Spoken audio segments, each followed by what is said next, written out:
into an allegation.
Hey folks, how you doing? David here with this week's Griscom stream. Sorry for the delay, just getting everything together.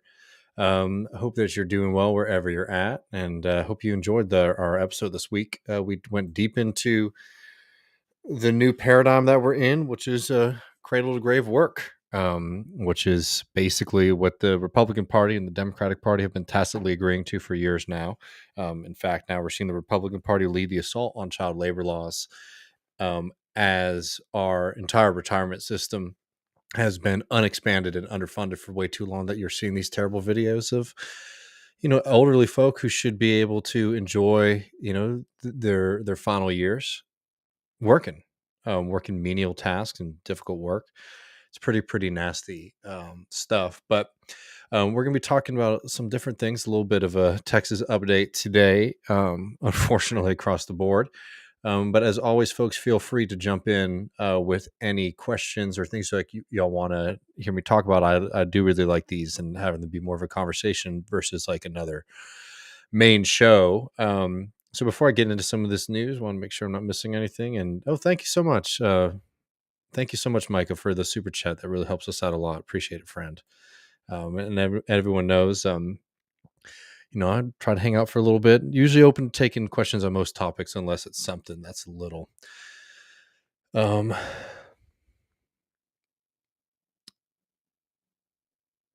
of bounds.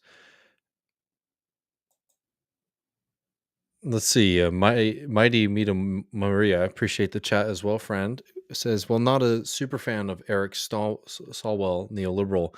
Can't something be done to Marjorie Taylor Greene for outright slander against a fellow congressman? I'm really sorry to say that I haven't been following this, so I'm not really familiar with like what you're talking about. I did see that. I know she's been getting in a lot of trouble for how she's been acting on her committees. I mean, look, this is a kind of beast of American politics. I think across the board, particularly in the Republican Party right now, they've lost complete control over their base. They've also lost control over the majority of their party. You saw that when they were struggling to elect a speaker. Um, I know like on in Congress there are rules about how you're supposed to interact with one another. I know you can get censured for something like that. You could potentially lose committee positions, and I know that Marjorie Taylor Greene has been sort of warned about her behavior in her committee spots. But I don't know about this specific instance, so I can't say too much about it. I will say, like on another subject, this is from Ryan Grimm. We've been very critical of Matt Taibbi on this program, but there's something that I think just on a kind of basic level of democracy. This is something that should worry you on. I think it's worth highlighting and condemning. This is from Ryan Grimm. You all know him, no longer blue checked anymore as part of the big 420 holiday. But Ryan Grimm says Dem Representative Stacey Plaskett is threatening Matt Taibbi with prison over his Twitter files testimony. The testimony is actually accurate, though. She's referring to an error in a tweet that's been corrected. That's besides the point. To call for a reporter to be jailed is beyond the pale. And then he then cites the letter that was sent to Ty and claims that she should resign from Congress for this and at a minimum should be removed from the committee. The press is not the enemy of the people, and threatening reporters with prison, especially as we work to free Evan in Moscow, is reckless and dangerous. And I can't agree more with that. I find the way that the normalization with a lot of Democrats, you know as same thing with the Republicans as well, but like the normalizations, particularly with like an MSNBC crowd, to start treating journalists, who might be saying things that you disagree with. I mean, look, we criticize Matt Taibbi all the time. I think that he's taken a very bizarre right wing turn. I did think there was stuff in the Twitter files that was of public interest, but a lot of this was obviously doing PR for a billionaire who's made his um, reasonings for trying to own a platform like Twitter quite clear, and it's not about creating free speech. Matt Taibbi, unfortunately, experienced that exact lesson when Musk effectively banned, Substack or deprioritized Substack, how a lot of journalists are reaching their audiences now from the platform. But this is a kind of basic thing, y'all. I'm sorry, it's across the board. Same thing with Julian Assange.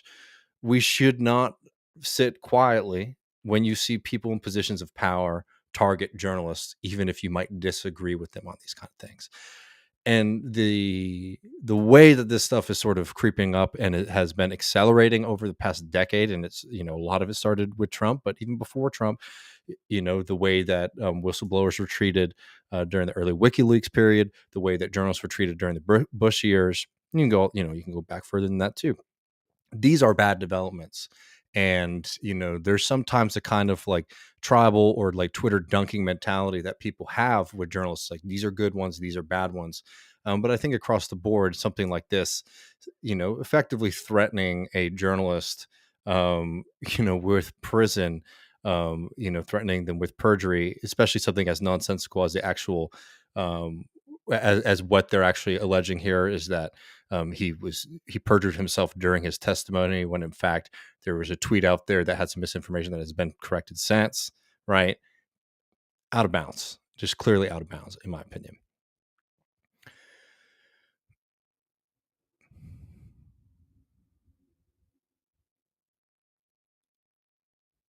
All right.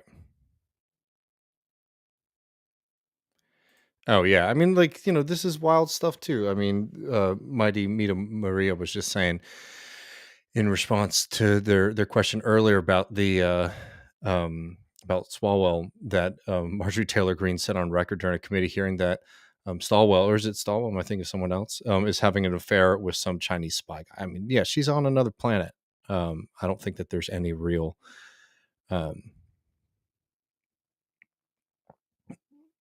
doubt there. Jack asks, Tybee revealed real censorship. What PR did he do? What did Musk gain? Well, one, the point here is that, like, I totally agree with the argument. Like, we covered on this program. Matt and I had, I think, 3 full conversations on it that were all separate. One about what had sort of happened with Matt Taibbi over these past few years, because he's gotten a little strange. He's not the same. He's not talking about politics. He's not talking about the world in the same way he was maybe like when we knew him. And fine, people change their opinions. You could be mad at them for it, but whatever. In the Twitter files, a lot of it was pretty boring stuff, I have to admit. But there was some serious things, particularly the stuff that was brought up by Li Fong later. Li Fong. And, some things that Taibbi was revealing was the fact that the United States government had like an active role in influencing Twitter's banning and suppression decisions. That's something that you should be worried about. I don't think that that's a crazy thing to not necessarily be shocked, because you probably expect that that's happening. But just because you expect that something's happening doesn't mean that you should ignore when you actually have concrete evidence of it. The PR that Musk was doing that Taibbi was doing for Musk, though, was that Musk was very much trying to promote this idea that the previous administration at Twitter was some kind of like woke democratic operation that was set out to shut down right-wing conservative voices on a platform, when in fact Twitter had a very inscrutable policy for how they were banning people and suppressing people, and they were applying that across the board, particularly to a lot of left-wing and anti-war groups, right? And when you focus on one narrative because it sort of is the one that Musk is wanting you to focus on, you're doing PR for him, in my opinion. And like that's the fundamental issue there is that as a journalist, if you're given information like this, I don't think that you should suppress it. I don't think that you should hide it, but you should ask yourself, why is it being given to me in this way? What are the expectations of me? And you shouldn't just be basically following the lead of a Musk, one of the wealthiest people in the world. And again, we talked about this on the program. The thing with Musk and Twitter is the reason that he wants to control a major outlet like this is, one, because he knows that most of his companies are built up on perception, not like material reality. What do I mean by that? Tesla is a company that promises the future. SpaceX, in a lot of ways, is a company that promises the future. When you look at the deliverables in the here and now, they're not that impressive, right? There's no reason that Tesla should be the highest valued car company in the world when you look at the amount of cars that they create, or should be among the highest value car companies in the world. The reason that people value it highly is because there's this idea that this is the future, that Tesla sort of represents where the car industry is going, and if you have a stake in it now, you're going to get a big return, right? And a lot of Musk's companies sort of function on this. It's coming, it's coming, it's coming. I think most clearly in companies like the Boring Company, which has just been an abject failure across the board, but yet continues to get government contracts for it to drill a bunch of holes in the ground, then realize, oh shit, we can't build tunnel systems underneath major metropolitan areas, or like here in Texas, we can't drill into limestone and a major aquifer without causing massive environmental damage, right? He understands he needs to control the narrative. But beyond that, this is somebody who also gets a lot of his money from the United States government. And he's somebody, I think, who understands that Twitter and these platforms have a big role in shaping public perception, shaping the way that news is sort of circulated. And he wants to be in control of that. I don't think that that's something that people should be neutral about or not be worried about.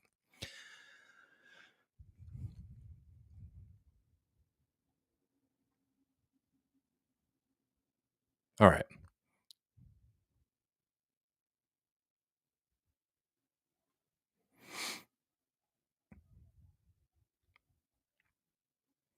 Well, that's not what was being promoted, though. Jack was responding to me, says, I agree it wasn't woke, but it certainly was mostly Democrats or centrists pushing censorship against many progressives. We all agree Dems aren't leftists. Well, totally fine. But that's not the narrative here. The narrative that was being promoted is that Twitter is an anti-right wing institution. right? And the left is in control of it, right? It was saying more that the progressives are the ones in control, right? And obviously, the right likes to create these blurry lines. Musk creates these blurry lines too, where basically the rich and powerful in society are like progressive socialists, which is insane. That's not actually like reflective of reality at all.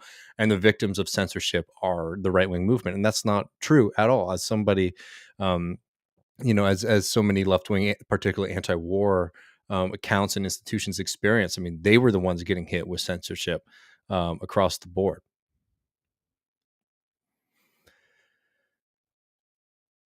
All right.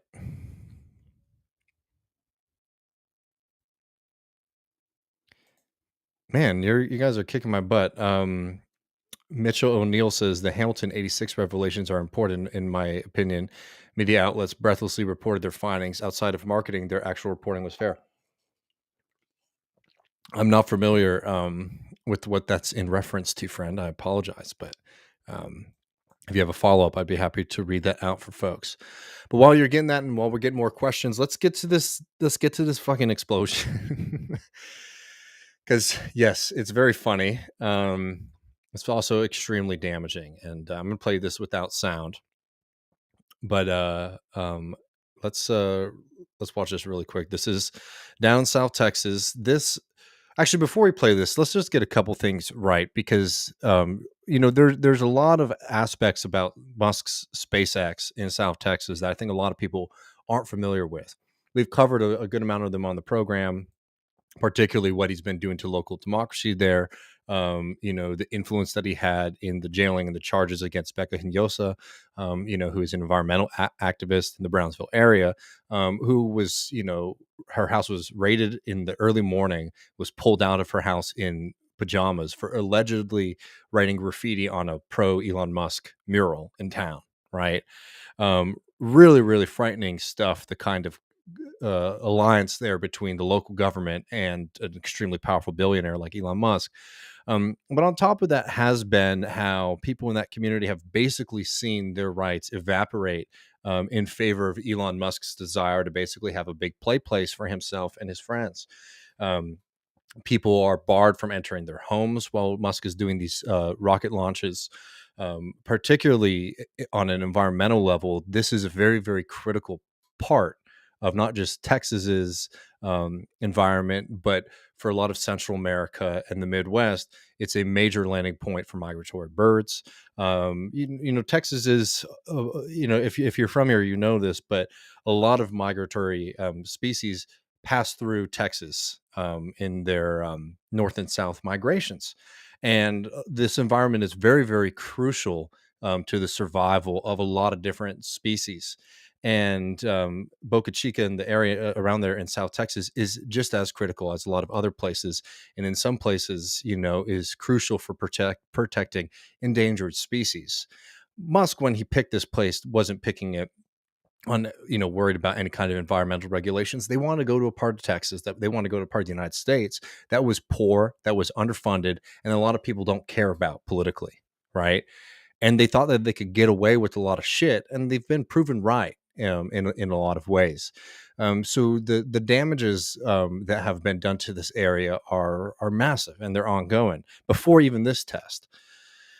There are also big fights about indigenous people in the area, where basically these launch sites are happening on very, very important sacred land. There has been effectively a refusal to negotiate or have any sense of communication with these people. And as more and more people in the area have said, hey, I don't think this is what we were promised when y'all showed up, because what was promised to them was, we're going to fund your schools, we're going to give you a lot of jobs, we're going to make this into an economic powerhouse. Effectively, what's happened is a bunch of wealthy people from outside of the community, all across the United States, have moved in there, bought up a lot of prime real estate, and a lot of the people in the area are sort of still in the same position that they were before SpaceX came in, and in some ways worse off, right? So there's been a tremendous amount of environmental damage, and it also seems like Musk and SpaceX were lying to the environmental regulators when they set up these systems about the amount of noise pollution, about the amount of damage.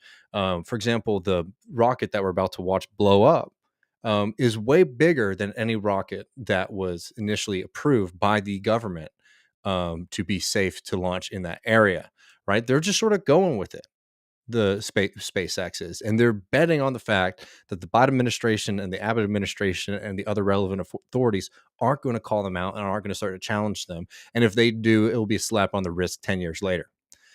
So let's watch this for a second and see what happened.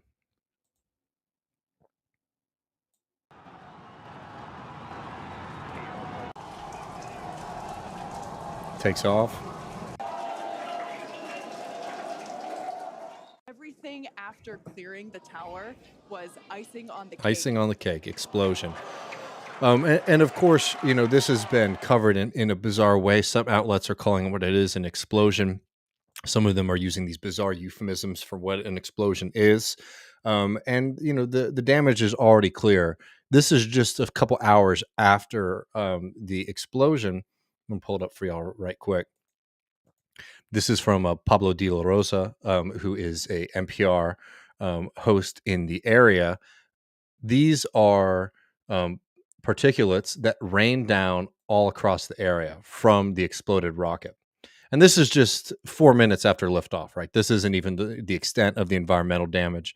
All across the region, for example, there are just massive hunks of metal that have fallen off of previous rocket launches that have exploded or dissipated, where there are just massive pieces of metal in the middle of the water, in the middle of important ecological sites, particularly places where algae blooms, which is crucial for the local wildlife, for for their food. And it really is just a free for all. And let's also not forget that despite the fact that they say, oh, this is a private company and they're innovating in ways that the government can't, this stuff comes from government contracts, which is your money. So when it comes to something like this, that is just, oh, it's icing on the cake, right? NASA for years, built rockets, and they didn't send them up in the same way that SpaceX does. SpaceX does this kind of stuff because it wants to do PR for itself, right? There are ways to test rockets without sending them up into the atmosphere with a very likely potential that they're going to explode, wreak havoc on the environment, shut down the entire community where people aren't allowed to leave their homes or access their homes if they might not be at home at a particular time when a call is made, that people are no longer allowed to drive on public roads to access their homes. This is being funded by us, right? The space tourism thing, blah, blah, blah. This is government money that is going in the pockets of one of the wealthiest people in the world, somebody who has made an ass out of himself time and time again, and yet continues to benefit from the largesse of the United States government. It's something that we should not stand for anymore. I know that people in South Texas are fighting back and pushing back. A lot of people had high hopes when SpaceX came into their community that this was going to provide opportunities for them. And the reality has been a constant headache, environmental damage, overextension, and threats on people's civil liberties, like in Brownsville. And now a lot of environmental damage that we don't even know the full extent of it, that is coming from testing that was not the testing that was approved by the community, that was approved by the government when the AOK was given to SpaceX. They're pushing the envelope here, doing dangerous and damaging things so that a rich guy can play with rockets in South Texas. It's absolutely one of the clearest examples of the two-tiered system that we live in.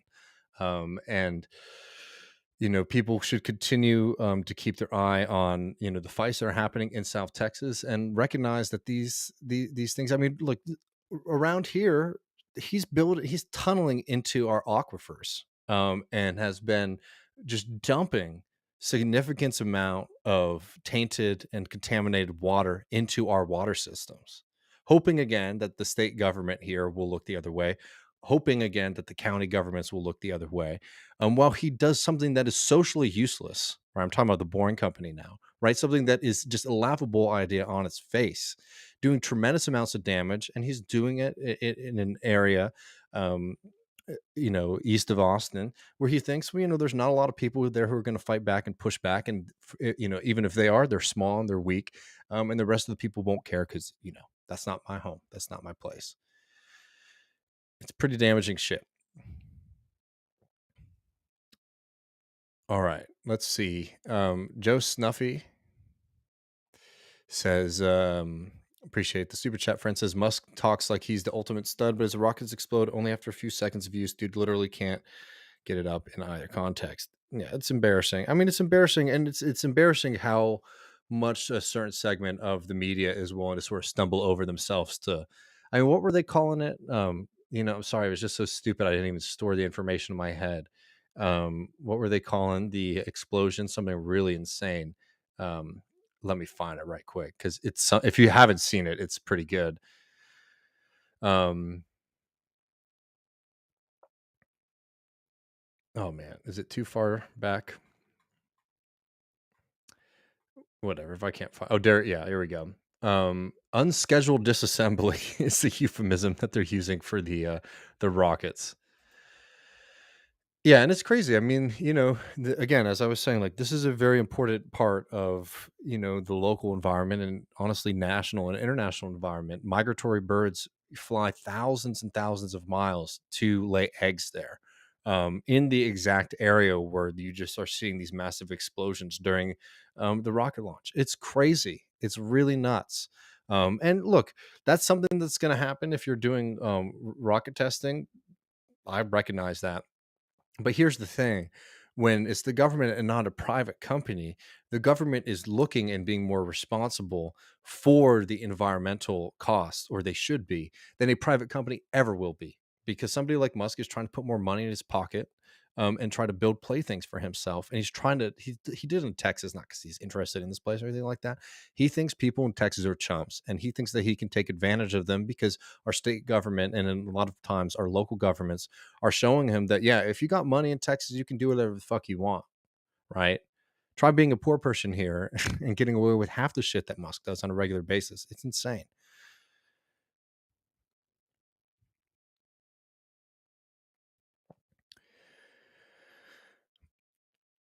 And this is from Evan Bowman, who says SpaceX got $2.8 billion in government contracts in 2022, $15.3 billion since 2003, according to Gizmodo. Yeah, it's pretty nasty. And yeah, thanks, congressional baseball fan, unscheduled rapid assembly. That's what he's calling it. It's next level shit. Well, what's up, friends? We just got a raid on Twitch. Where y'all coming from? Appreciate having all of y'all here. We're finishing up a little bit on the Mustang, unless anyone else has anything else that they want to jump in on, and then I want to talk a little bit about some local Texas stuff that's happening with the Ledge, because it's pretty crazy. And hopefully, I'm going to be launching another project in addition to Left Reckoning in the next few days, maybe in the next couple of weeks. We'll see. Haven't made the final decision there. That's going to be covering some Texas stuff a little bit more in depth. But I have to talk to folks about what's been happening in the Ledge. And even if you're not, from Texas or have any plans to come by, this stuff is, national politics that affects all of us. And let's start with the cops here, because this was a pretty shocking revelation. We have here the president of the Austin Police Association, effectively the cop union here, who, if you've been watching us on Left Reckoning for a while, we've been talking about the fights that we've been having in this city to say, hey, we think that the public should have some say in how the armed people wandering our streets and dealing with us on a regular basis are interacting with us. We should have a say about how they get punished when they brutalize or murder people, and have a say in the way that they are operating and interacting with the public. And there was this huge petition drive to put a police oversight bill on the May ballot that's coming up, that got significant amount of signatures, is going to be on the ballot.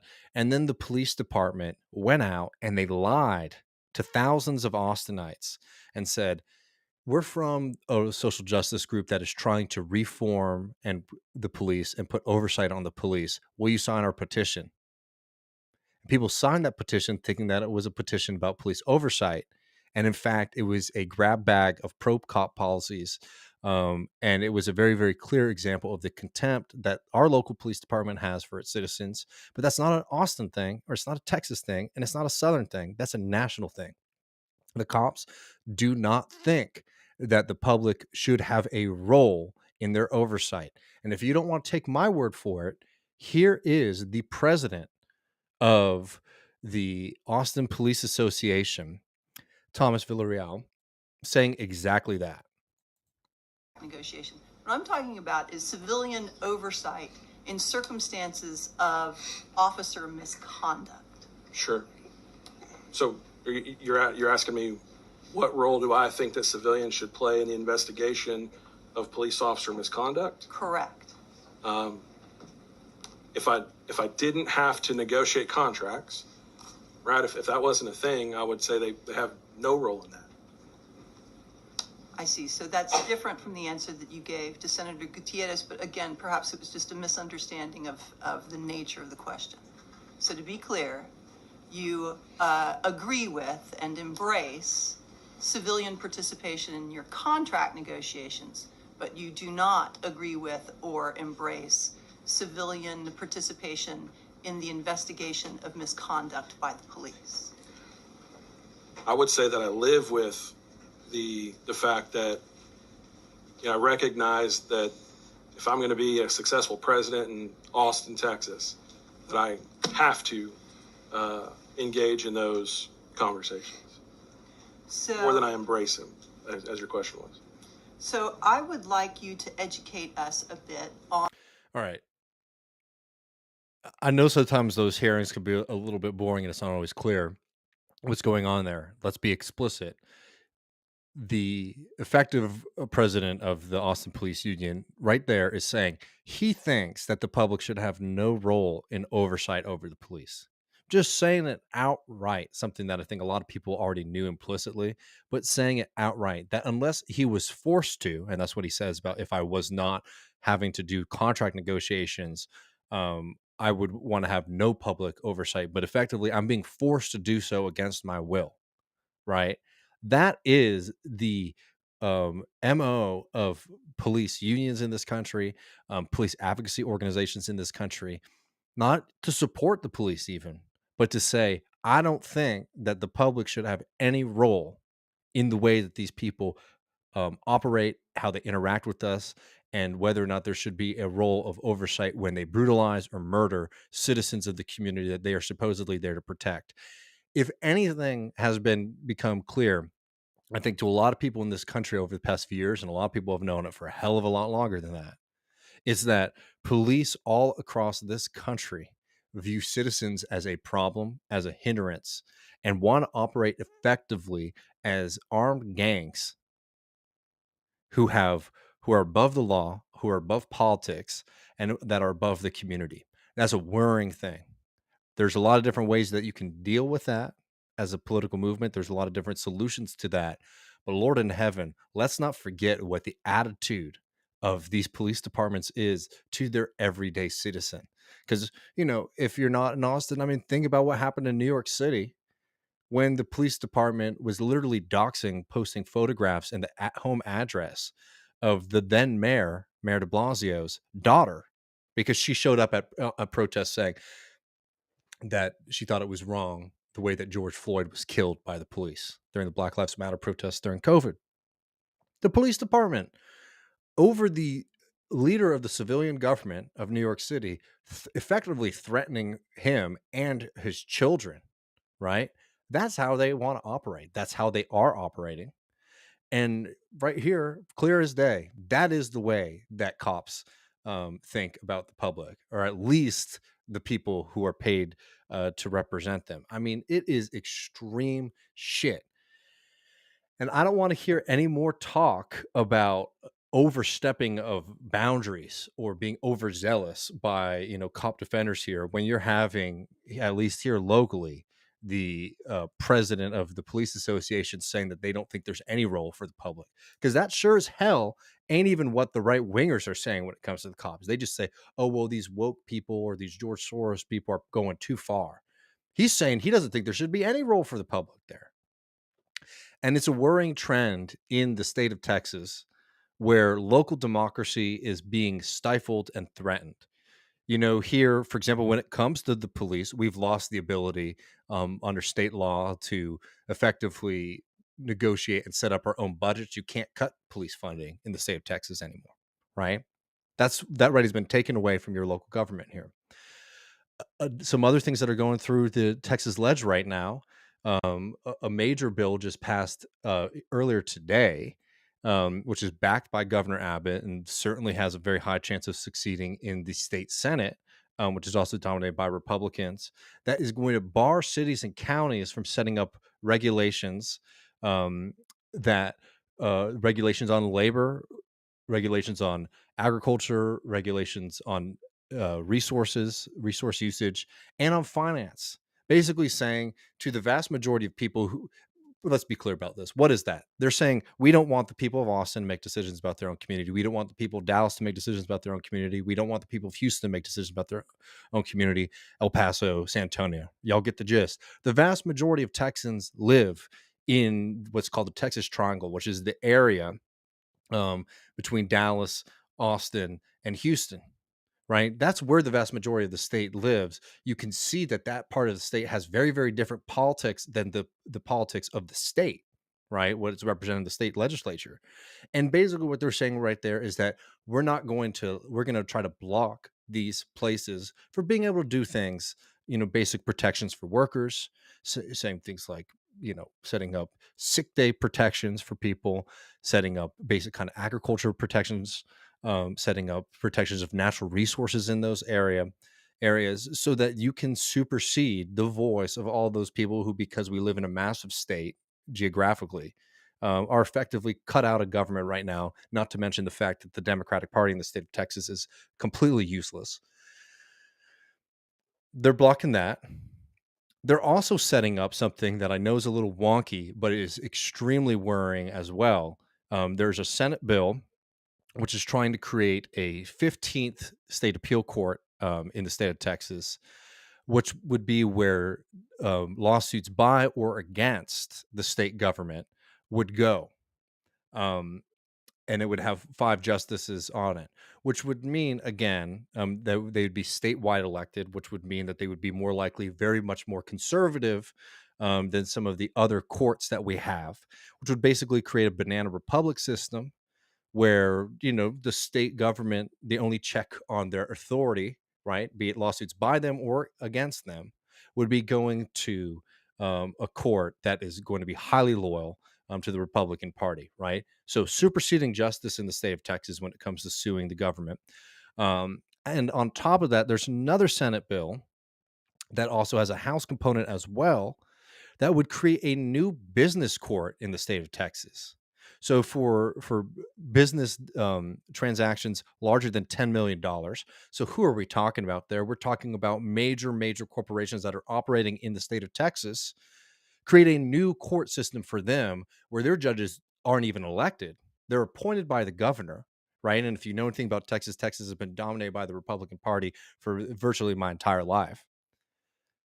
Appointed by the governor, so a bunch of handpicked loyalists to the governor, that would be the ones who the big corporations would be going in front of. The Amazons, the Apples, the Tesla, right? They would have their own special court, untouched by the mob, untouched by democracy, and effectively an extension of Governor Greg Abbott's power. I mean, look, you don't have to be a legal scholar to understand the corruption that is inherent in that kind of system, where Governor Abbott can say to corporations, hey, come here and continue and fuck over Texas workers. Come here, damage the state. Come here and do whatever the hell you want. And if you get in trouble, I'll send you to my special court where our friends will protect you. I mean, this is a direct threat to justice. Like, we're not even really at this point talking about, socialist politics or progressive politics or Democrat versus Republican. We're talking about whether or not we think that a small portion of the elected officials in this state that represent the interest of a small elite in this state should be able to supersede justice in the state of Texas. Abbott loves to brag about how many businesses have been moving to Texas. But when you look at the reality, the reason they're coming here is because they know that they're going to pay less in taxes And they know that they're going to be able to deal with the state government that will allow corporations to do whatever the fuck they want to workers.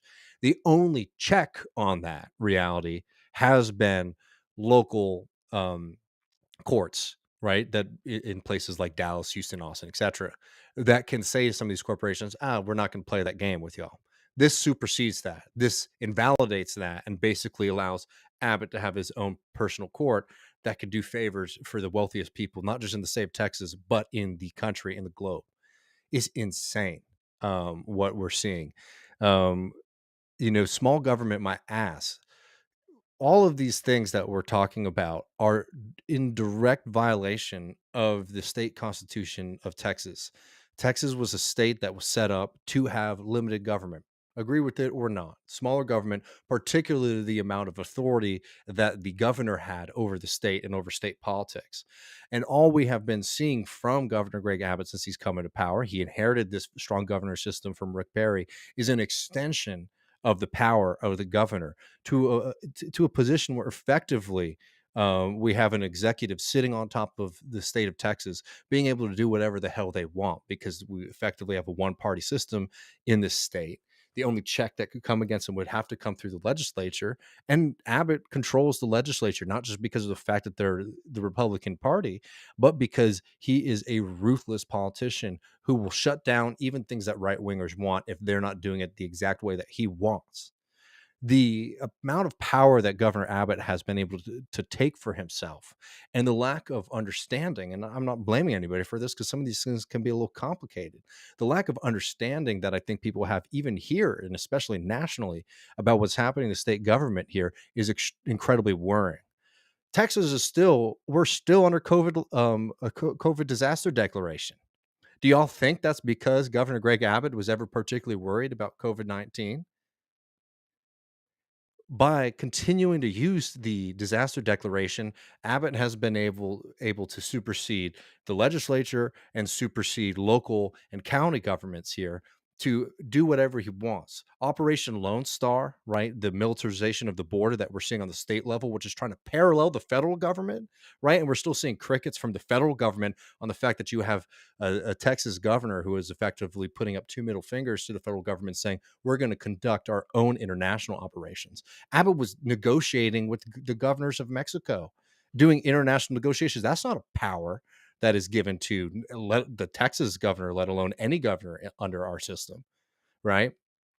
The way he's able to do that militarization goes back to his COVID declaration. That's how he gets the legal justification, and particularly is able to move money around in the budget, because the disaster declaration gives you emergency powers, right? Things are dire.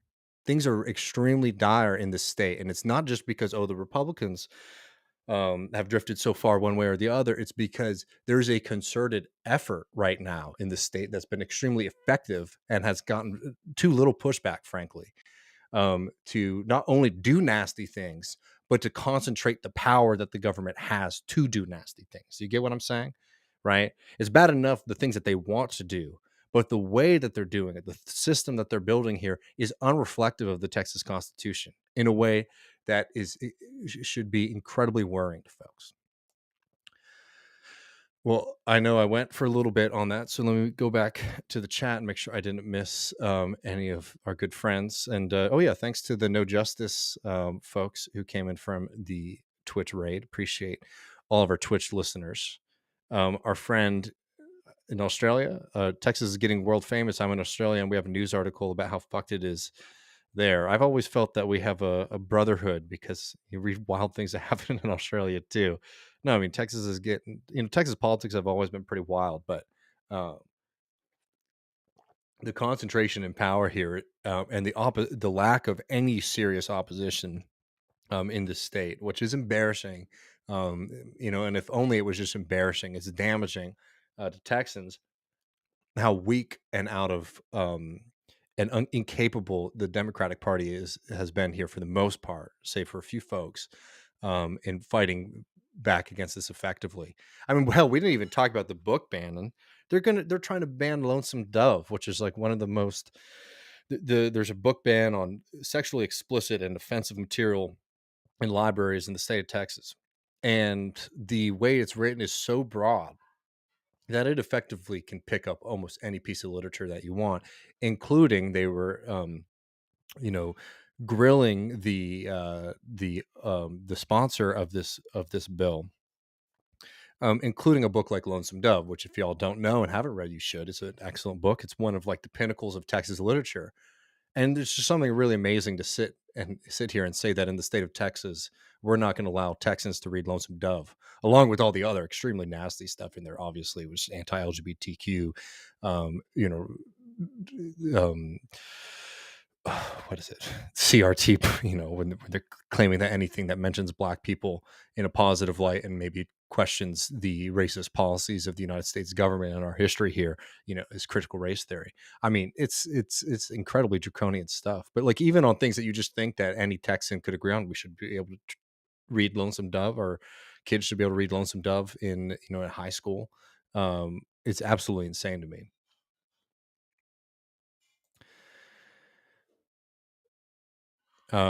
Radium, our good friend in Australia as well, thanks for the super chat, says only police know what it is like to be police. Civilians don't know why it's necessary to brutalize or ignore their lessers, which obviously was sarcasm. Yeah, I mean, it's the police stuff is really nasty.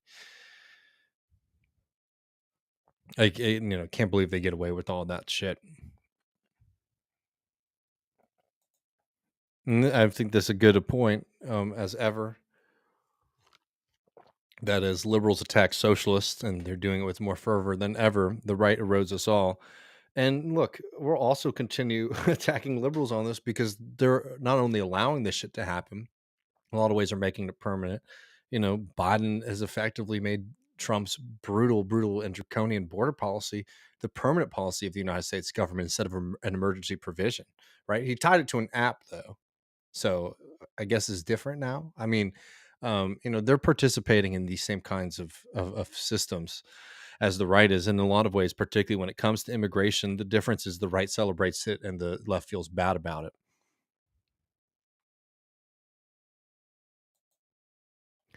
Still hook them, despite how fucked shit is. Jules asks, how bad is gerrymandering in Texas? I mean, it's bad. I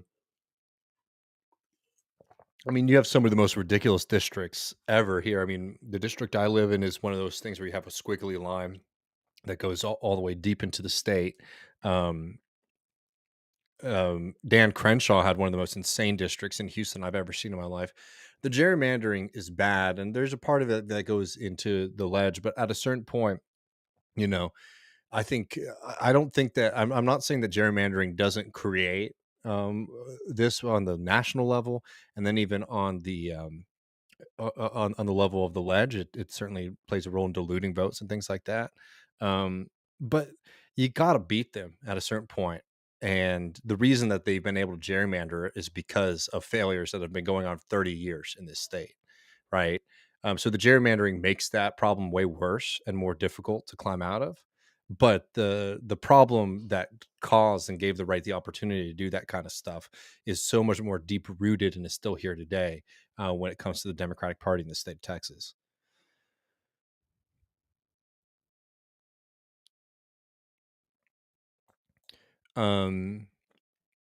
Mighty Mito Maria says, Dave, is Texas in its annual state fiscal year budget season? Do you finalize state fiscal year budgets by a certain date? Yeah, so you know we have our legislator meets every 2 years. So these are longer budgets, and in fact, Texas has a $30 billion budget surplus, which is massive. And you would hope it would do some things about maybe weatherizing the grid, so that we don't have to worry about our lights going out when we have bad weather in this state. No. You think maybe do something about the teacher shortage? There's some crickets that maybe some of that money will be spent on that, but it looks like what they're probably going to use that budget for is to do property tax relief in the state. Which, like, property taxes in Texas are bad just because that's like one of the few sources of revenue that the state has because we don't have income tax. And I think people who maybe, you know, own their homes. Not everyone who owns their home here is like extremely well off, and people get sort of brutalized by that. The taxes are extremely high. You're seeing it happen in Austin, where like working class communities sort of evaporate very fast. People get sort of forced out of their home because they can't afford the property taxes anymore. Um, but Lord, this is if you wanted to see a clear example of the mythology of trickle down economics. The idea here is that if they lower property taxes on landlords, they're going to start lowering rents on renters, and that's the biggest bullshit I've heard in a while.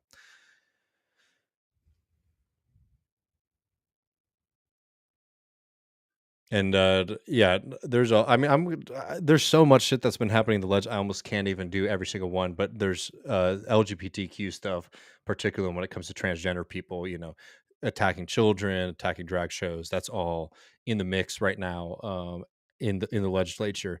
The thing with the Texas Ledge is it's such a short window of opportunity to pass legislation that the right wants to do all this stuff and they're not always able to get it out. It looks like they have a lot of enthusiasm around attacking trans people. I'm sure a lot of that stuff is going to come into fruition.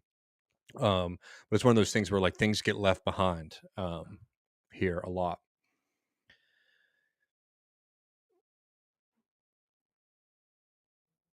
Marcos, the Brazilian, ask any hint of Jessica Cisneros running again.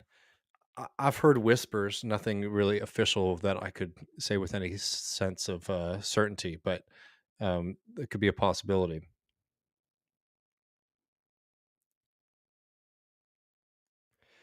L, what's remind me what Prop A in San Antonio is? I mean, there's like, I gotta say, like, the stuff that's been happening in San Antonio with the DSA and the progressive coalitions there has been very encouraging. But if you could fill us in what Prop A is, we'd love to give that a shout out as well. We need to do a San Antonio episode sometime soon. I've been talking about that with a couple of people.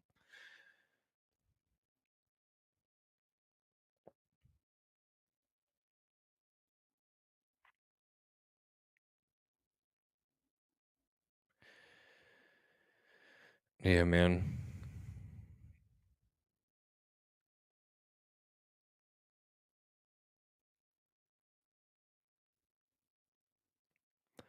All right. Well, I'm happy to take maybe a few more questions. So get those in, folks. I'm on like a slight delay, so I don't get them immediately. But if y'all start loading them up now, I can get to them. The third Archon from Twitch says landlords honestly are just one of the best prototypical examples of capitalism and how at its core, it really does just boil down to naturalization and rationalization of fraud and exploitation. Landlords' business model is literally to do nothing. They repair as little as possible as a business model. Cut as much tenant customer service as possible. An even better example of that is like the willingness, and you see that in New York City, for example. To that it's profitable to leave some apartments empty and wait for rent prices to go up versus getting a tenant in the second that it's empty, right? You have people always when they talk about housing supply, always saying that like if the supply goes up then these things will be filled immediately. And like I totally think that we need to build more housing stock in this country, particularly publicly owned housing, instead of building up more luxury buildings out there. But you look, there's great examples in New York City, for example, where these companies will just sit on properties for 5-6 months because they have a sense that in a few months the rent price is going to go up, so it becomes more profitable for them to hold it even though they're losing an income for those few months, because they can end up pulling in an extra $1,000 on the rent if they just wait 3 months or something like that. It pays for itself in a year, and it also means you have somebody locked in at a higher rate, and it continues that way perpetually because these things don't go down. A lot of people who maybe got in some deals in New York when COVID sort of plummeted some of the rent prices for people, immediately had those things skyrocket again, and a lot of people got pushed out of their units. And beyond just like the injustice of it, it shows that how capitalism is a very irrational system. Where here's the problem: we have people, we need to house them. You create this, you put this market system on the top of that, and it creates really perverse incentives to do things like keep housing unavailable for folks.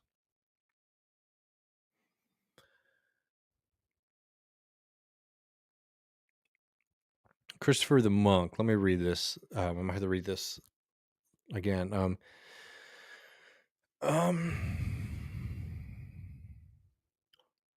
Is there a lot of overlap from far right groups on the ground level, militia groups, and white supremacy organizations in general, or is the far right influence mostly coming from the corporate? I mean, I find there's a lot of far right movements in the state, and they're wearing. You see them like particularly with the police. I think showing up at least. But effectively, I mean, it's a government of pure corporate control.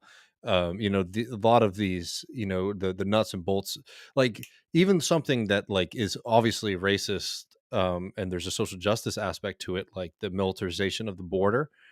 Um, what happens when you militarize the border? Well, we like private contracts and private contractors, and it's been a bonanza for private contractors to provide materials, be them like specific like military or like law enforcement equipment, to the border militarization, or just things like logistics like food and transportation and things of that nature, to the Texas National Guard during Operation Lone Star. It's been like an unchecked bonanza, for Abbott and his friends to basically reward local, to reward loyal capitalists in the state of Texas, right? And you see that across the board. Why do we have a privatized electric system in this state, right? One of the most hyper marketized systems, not just obviously in Texas, but in the country. Um, it's a bonanza as well. Like during the winter storm, people made fortunes when the power went out because the price of electricity skyrocketed, and if your natural gas pipeline didn't freeze over, you made a shitload of money. Um, so when it comes to a lot of the policy of the government here, I think a lot of it is corporate interest. I think that when it comes to influence on social issues for the Republican Party, because we've been in an effectively one party state for such a long time, the Republican Party in the state of Texas is representing even smaller of the population than you would expect, given how many votes they get.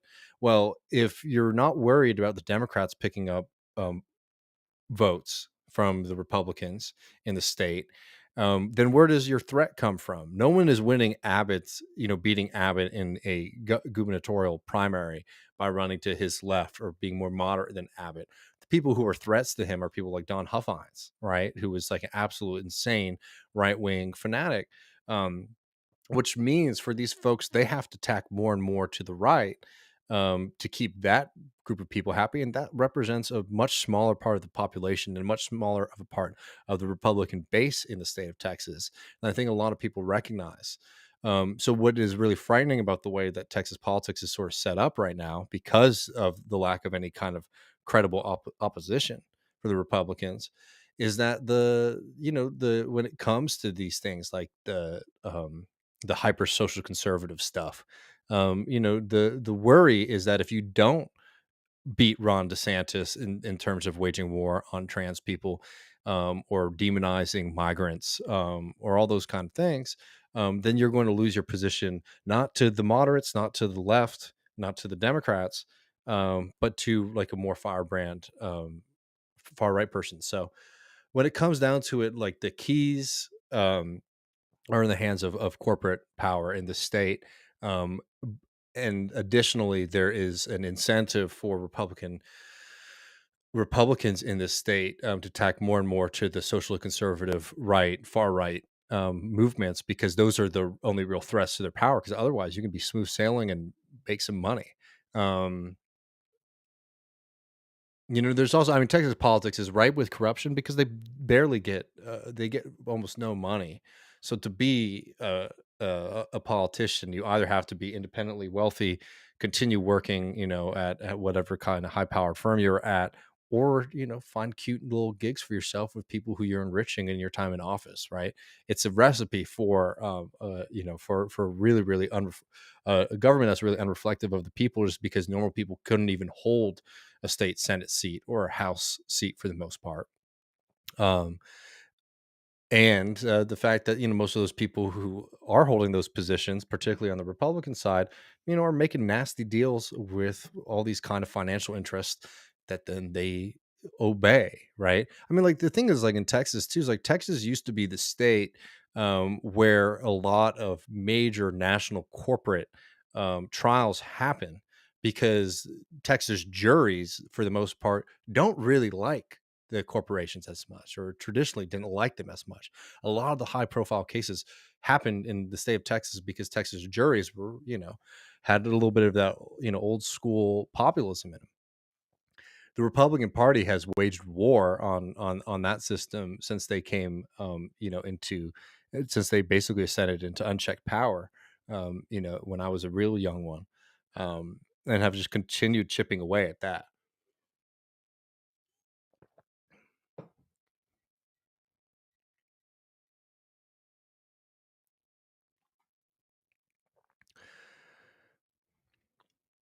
All right, let's see.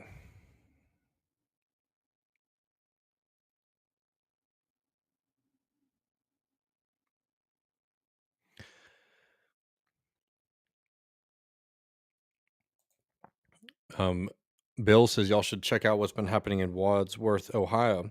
Far right's being whipped up by local politicians and religious community leaders on LGBT issues. I mean, it's worrying how quickly that stuff has accelerated in this country.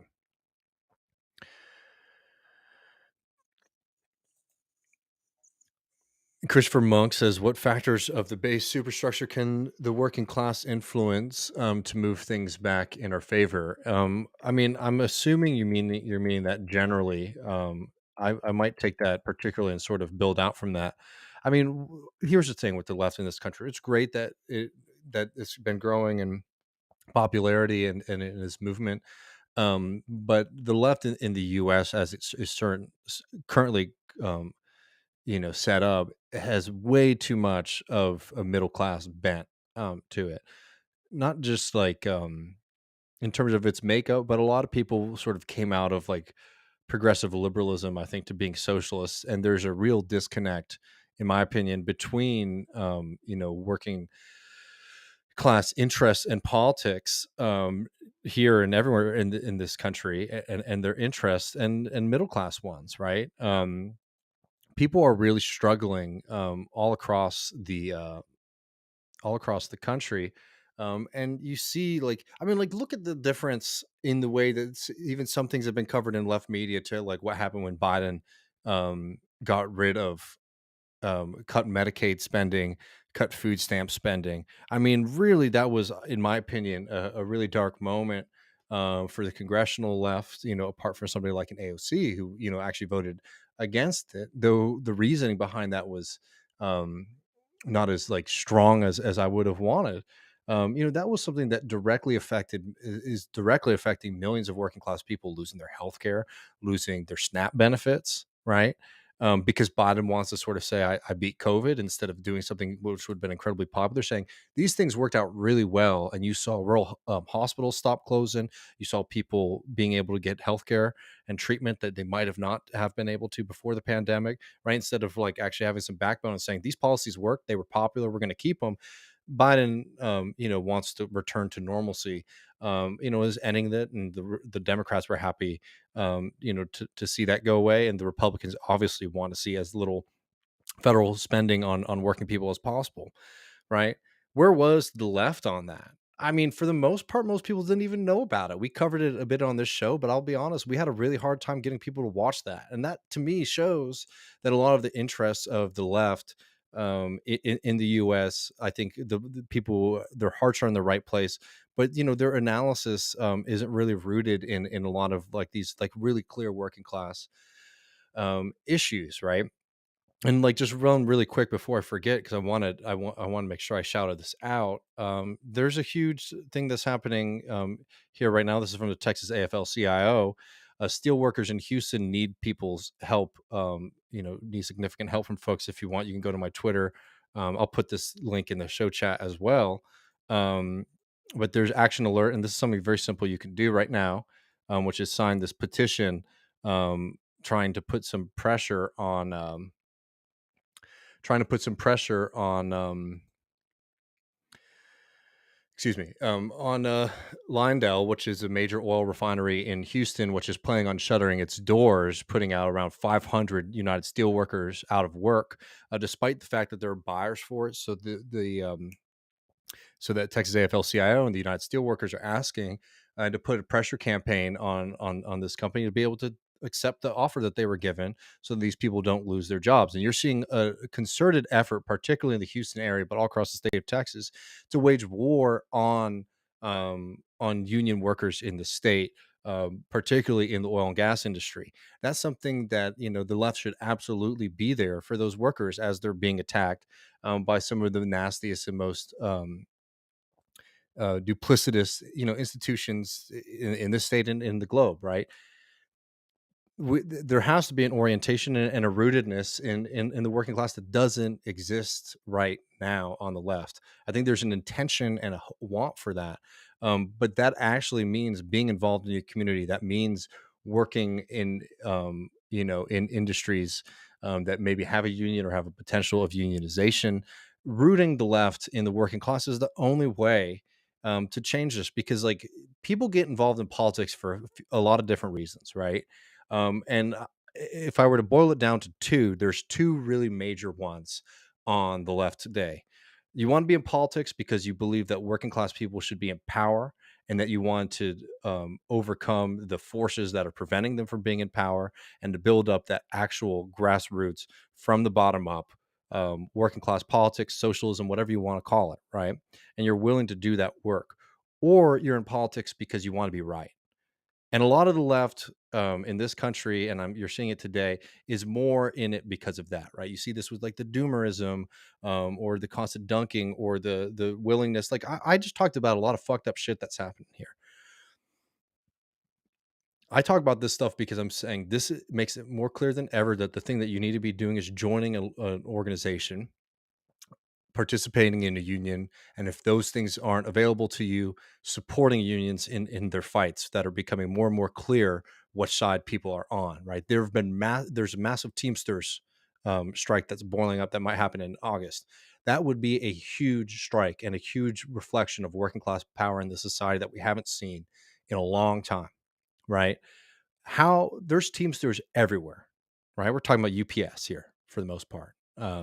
When we're talking about the strike, that's something that's going to be happening in your area and in your community. And what you should be doing if you're a member of an organization is trying to figure out ways that you can help, not just should start showing up to meetings and telling people what to do. How can you help them prepare for a potential strike? Um, and if you aren't in an organization, maybe join one that's doing it. Try to see if you can create something that's doing it, right? That is so. Like the point is, like, things are fucked up. What do you want? Do you want to do something about it, or do you want to be right about it? And I think a lot of like the American left at this point is like, we're right, the system's fucked up. And it's like, fine, that's like the first step to getting into anything. And a lot of people are still trapped in the sense that like, oh well, other people think that this is okay, right? Particularly, oh, the media thinks it's okay, or this politician thinks it's okay. Of course they do. They're set up to basically make excuses or do the deeds, in the case of the politicians of the ruling class in this country that wants to wage war on working people. So if you want to change the fact that we don't have, tremendous amounts of like class consciousness in the United States, what you really need to be thinking about is how can we start delivering wins? How can we start building community? How can we start building institutions that can deliver on that very basic understanding, that very basic Marxist understanding that working people are the ones who make this society function, and they're not the ones who get to reap the benefits of the society, right? um so you have to become a bit more material with it. You have to be looking at the actual fissures and things that are happening, and understanding that these things are a process, and it's not just like we can all walk out in the street tomorrow and things are going to change. And then actually, like, a lot of the work of building a radical or revolutionary movement is not so much giving speeches and participating in street demonstrations, but like the real tedious work of like talking to people and answering messages and showing up to meetings, right? um so I know it's a little bit of a long-winded answer to your question, but that's sort of like where I'm at. I'm like, if I'm being completely honest, I'm like, I'm like tired of like a lot of the nonsense, where people think that like this person is saying this thing, this person is saying that thing, and like I'm going to do politics by sort of lining up behind what media person is saying the things that I like the best, right? Again, I think media is important. We do this for a reason. We try to do it in a way that's accessible to a lot of people because I think a lot of the left conversations are completely inscrutable to most people. I don't think that these things are like useless. But there's like so much of a focus on like left media stuff, um, in my opinion, that sort of shows that we're far away from actually doing politics in any kind of serious way.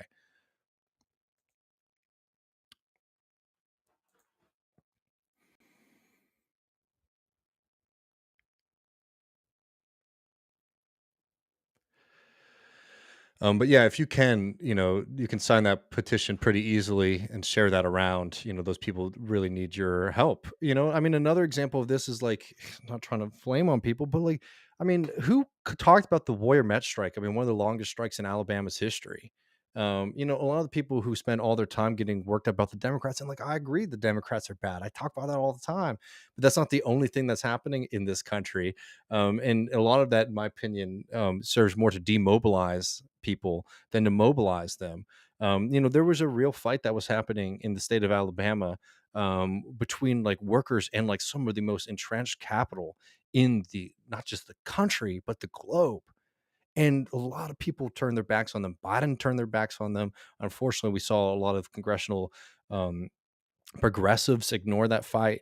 And you also saw a lot of progressive media, ignore that fight. And that's one of those things which, like, if we're building these alternative media platforms, this is exactly the kind of thing that we should be utilizing to mobilize people. And like, we have a small platform though, in fairness, but we try whenever we can to get people tuned into these things. But you see people who have way bigger platforms than this, and they have a hard time getting around to that kind of stuff. And I think that's bad. I think it's really bad.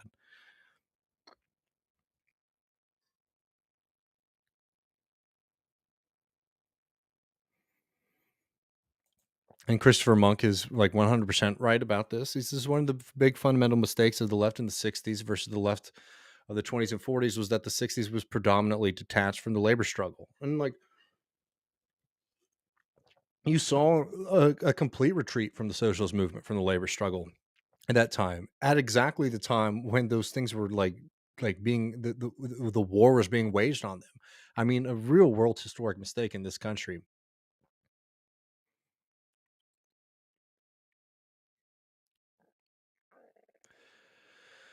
All right, folks. I mean, I'm fired up a little bit. I don't think I'll be able to be here all night, but if there's any last questions, I'd be happy to do one or two more. I got to the bottom of the screen, so if you have one you haven't had a chance to ask it, or something else you wanted to touch on, I'd be happy to.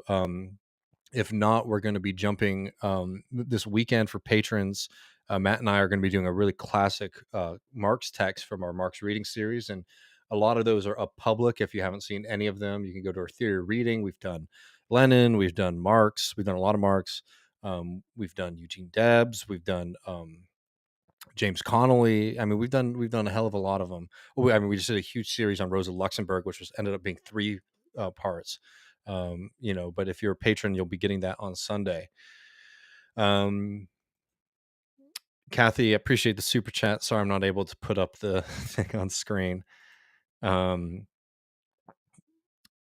Somebody asked me about the Observer. Jules asked me about the Texas Observer, which, yeah. So, I mean, they won. The workers won there. It was a really great victory. Basically, the board there tried to shut down the operation of, Texas's major left publication that's been around forever.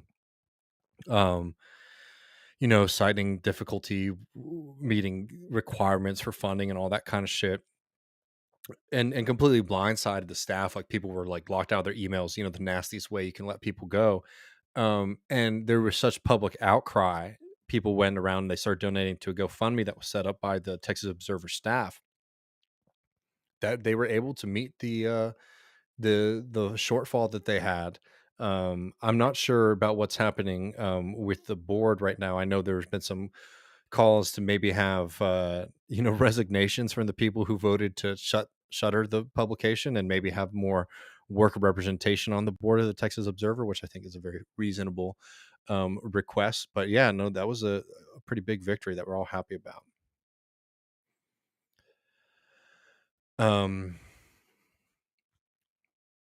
Christopher Monk asks, what are some good organizations to get involved with on the ground in Texas? Well, there's two big ones. I mean, I highly suggest getting involved in your local chapter of the DSA. I mean, the ones in San Antonio have been doing great work. The ones in Austin have been doing great work, along with groups like Equity Action, in fighting for oversight of the police department.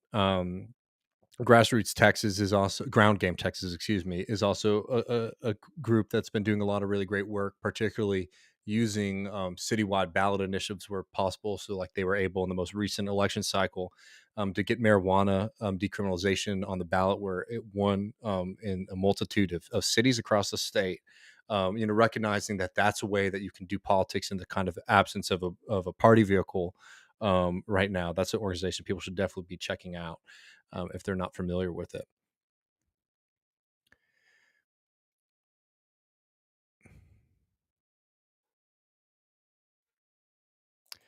Well, thank you so much, and we appreciate you too, friend. Our good friend from Australia says, "Just say I'm appreciative of the work Matt and you do. It's enriched my thinking and acting. Thanks so much. I mean, y'all do the same for us. It means a lot to us to be able to come out here and talk to folks and hear what y'all are thinking and talking about and worried about and what you're doing. I mean, one thing that's been so meaningful about both Left Reckoning and the Michael Brooks Show is that, like, we have a real audience of doers.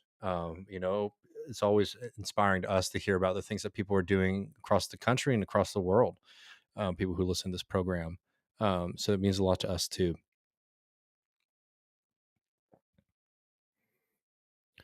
Our good friend Autumn Leaves has a UK update too. Says UK labor news: junior doctors and nurses are still on strike. Loyal Starmerites and Labour parties such as Gormless Fool, West Streeting Shadow Health Secretary refused to support the strikes. Unbelievable. I mean, I'll say the good news has been, I think there's been some militancy in the UK labor movement, which I think is encouraging, but something incredibly depressing about the Labor Party, not to be too literal about this, literally sitting out of major labor actions and strikes in that country. It's truly insane.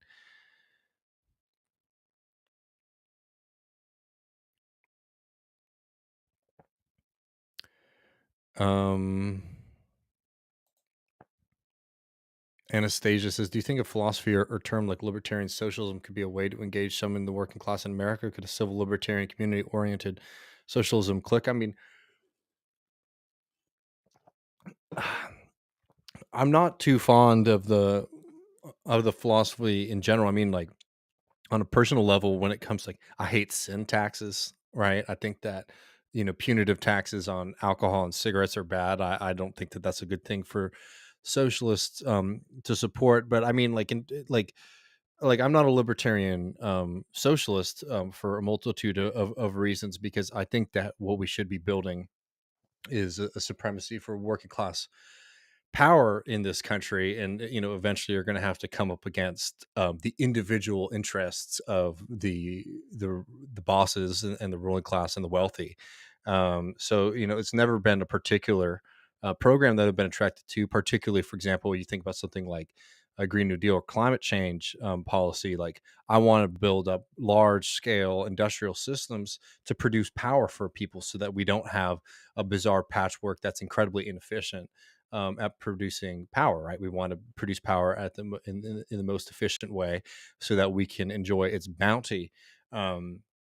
Libertarian socialism really privileges like decentralization, which I think is not entirely what I would want. Now, that doesn't mean that I think going, full in the other direction, a hyper centralized system or a hyper centralized movement is the way to go. I think that these things should be things that you can influence, that you can participate in democratically, and sort of divvy up powers in some way that makes sense on that.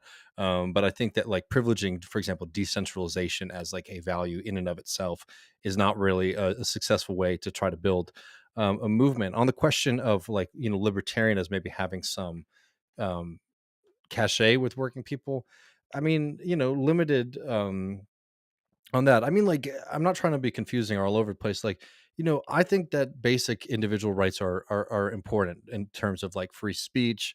I'm not like a take everybody's guns guy.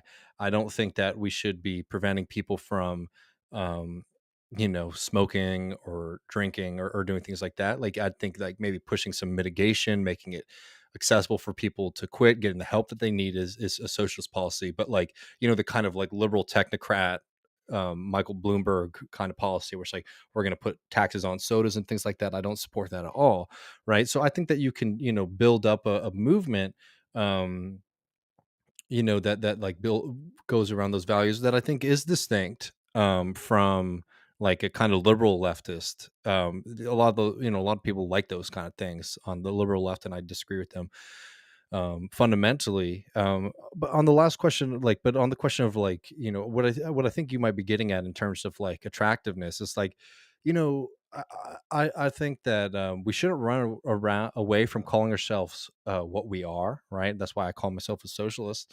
But I do think that it's worthwhile to like make it clear what that means. And like, I very much, a libertarian socialist himself, I very much like, some of Oscar Wilde's quotations on this is that like, only under socialism can like the individual ever really be great, right? In the sense that like, to be able to reach the full potential of your individual capability, of your individual capacity, we need to eradicate some of this needless suffering, some of this needless struggle from life. And, rather than being a philosophy of drab uniformity, socialism is a philosophy that actually gives people the tools to be able to pursue, their own life, to the fullest. So I think that, yeah, being able to talk about like what this means for like the individual and thinking about it on that level, I think is actually something that is worthwhile, a reorientation that is genuine. But I don't think that like attaching it to libertarian socialism, in my opinion, is the way to that we need to be doing that. I mean, Thomas Sowell's Thomas Sowell's. When I was a libertarian in high school, um, I thought Sowell was really smart, but he's one of those guys who speaks in platitudes and abstraction, which I think a lot of these bright intellectuals do. I don't think Sowell's really contributed too much that's worth critiquing. That's the thing that's always weird about these big right wing figures is like I do sort of wish that like when James Lindsay, the kind of anti communist now guy who's calling everyone a groomer guy came around, I was like, oh, there's like we're gonna have somebody who's gonna have some interest in criticisms of Marx. Like I want to, I'm looking forward to that. And you realize it was just nonsense all the way through. Unfortunately, a lot of the right prefers that than any kind of serious interaction with socialist thought.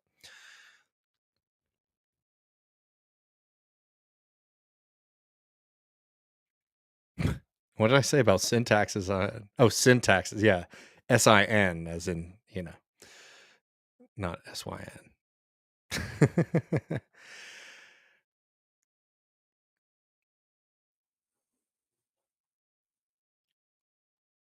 All right, friends. Let me make sure I'm not missing any big ones. I'm probably gonna have to run. Yeah, folks, this was a lot of fun. I always appreciate hanging out with y'all.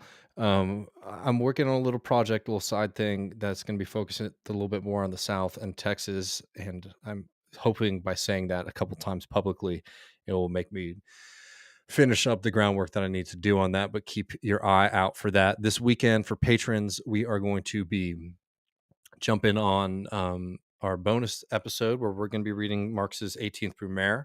We really love doing those reading series. If you haven't seen them, a bunch of them are public. You can check out our one on Rosa Luxemburg, some early Marx, some Lenin. We've done them on a multitude of figures and thinkers. So check those out if you haven't seen them. And you can sign up for just $5 a month at patreon.com/leftreckoning.